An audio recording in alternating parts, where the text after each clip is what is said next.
اور دوسری طرف حکومتی حلقوں میں ہنگامی جو مشاورات جاری کیے جا رہے ہیں اور اعلیٰ حکام مسلسل اس کوشش میں ہیں کہ کسی نہ کسی طرح نہ صورتحال کو مزید بگڑنے سے روکا جا سکے۔ لیکن سب سے حیران کن منظر اس وقت دیکھنے کو ملا جب مشتعل مظاہرین کے ایک گروپ نے ایک سرکاری عمارت تک وہ جا پہنچے اور انہوں نے حکام سے براہ راست جواب مانگنا شروع کر دیا۔ اس واقعے کی ویڈیو سوشل میڈیا پر جنگل کی آگ کی طرح پھیل گئی، جس کے بعد لاکھوں لوگ ایک ہی سوال پوچھنے لگے، آخر فرانس میں ایسا کیا ہو رہا ہے کہ عوام اور حکومت آمنے سامنے آ کے کھڑی ہو گئی ہے؟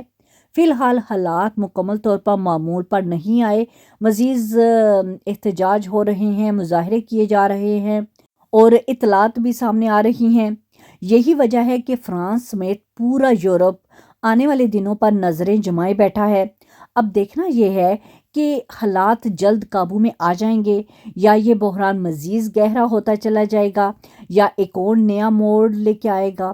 بس امید یہ کی جا رہی ہے کہ جو فرانسی پولیس ہے اور قانون نافذ کرنے والے جو ادارے ہیں حالات کو جلد از جلد قابو میں لائیں گے، انشاءاللہ وہ کامیاب ہو جائیں گے اور ان کی جو شرپسند لوگ جو خلاف سخت کارروائی کی جائے گی، کیونکہ عام شہری یہی چاہتے ہیں کہ سڑکوں پر دوبارہ سے امن و سکون واپس آئے، بزنس جو ہیں وہ معمول کے مطابق چلنے لگے اور لوگ اس خوف سے باہر نکلے۔ ابھی فی الحال سب کی نظریں حکومت اور سیکیورٹی اداروں پہ جمی ہوئی ہیں کہ وہ اس بڑھتے ہوئے بحران میں کیسے اس کو نپٹیں گے۔ لیکن حیران کن طور پر سوشل میڈیا پر اس معاملے کو ایک اور رخ دیا گیا ہے۔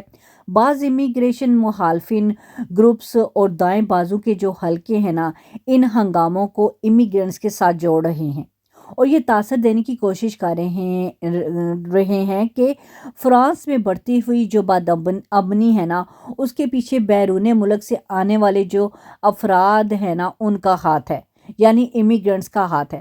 دوسری طرف صورتحال اس سے کہیں زیادہ پیچیدہ ہے اور اسے صرف ایک کمیونٹی گروہ سے جوڑنا درست نہیں ہوگا۔ ایک بات یہاں پہ واضح ہے کہ ان فسادات نے فرانس میں امیگریشن، قومی شناخت اور سیکیورٹی کے حوالے سے بحث سب جاری ہے، بلکہ اس کو اور بھڑکا دیا گیا ہے۔ ادھر فرانس اب بھی آگ اور ہنگاموں کی خبروں میں گھرا ہوا تھا، ادھر لندن سے بھی چونکا دینے والی تصاویر سامنے آنے لگی۔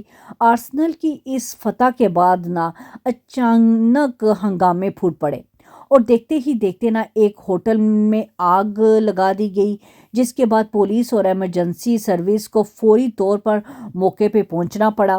لندن میں بھی منظر کچھ مختلف سا ہو گیا۔ آرسنل کی اس جیت کے بعد لاکھوں فٹ بال شائقین سڑکوں پہ نکل آئے اور شہر کے مختلف حصوں میں خوب جشن منایا گیا۔ لیکن جیسے جیسے وقت گزرتا گیا حالات آہستہ آہستہ خراب ہوتے چلے گئے، علاقوں میں بد نظمی پھیلی گئی، لوگ آپس میں الجھنے لگے اور بعض مقامات پر ہنگامے بھی شروع ہو گئے۔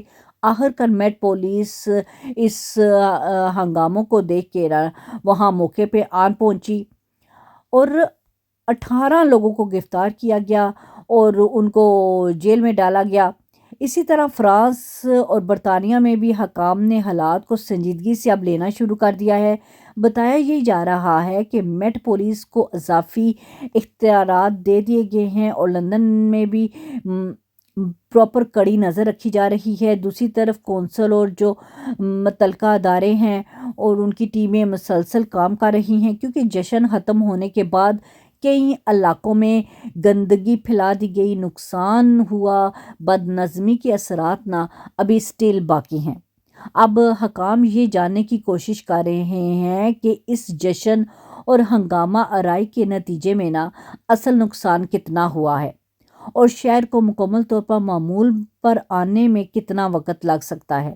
فی الحال سب کی نظریں فرانس اور برطانیہ پر جمی ہوئی ہیں۔ ایک طرف لوگ یہ کہہ رہے ہیں کہ حالات کب معمول پہ آئیں گے، لیکن دوسری طرف ایک سوال مسلسل لوگوں کے ذہنوں میں گردش کر رہا ہے، فرانس کے بعد لندن جل اٹھا ہے، اب اگلا نمبر کس کا ہوگا؟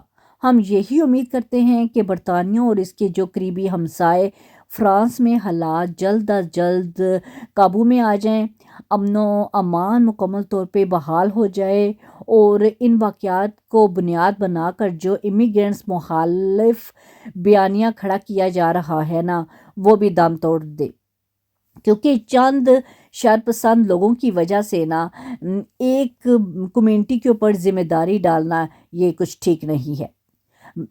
اینی آنے والے دن بہت امپورٹنٹ ہونے والے ہیں، ہم اس ساری صورتحال پر نظر رکھیں گے۔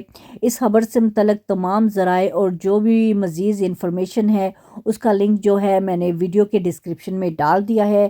اگر آپ کو یہ ویڈیو انفارمیٹیو لگی ہو تو اپنی رائے کامنٹ میں ضرور دیجیے گا، اور آپ کے خیال میں فرانس کے بعد لندن جل اٹھا تو اب اگلا نمبر کس کا ہو سکتا ہے؟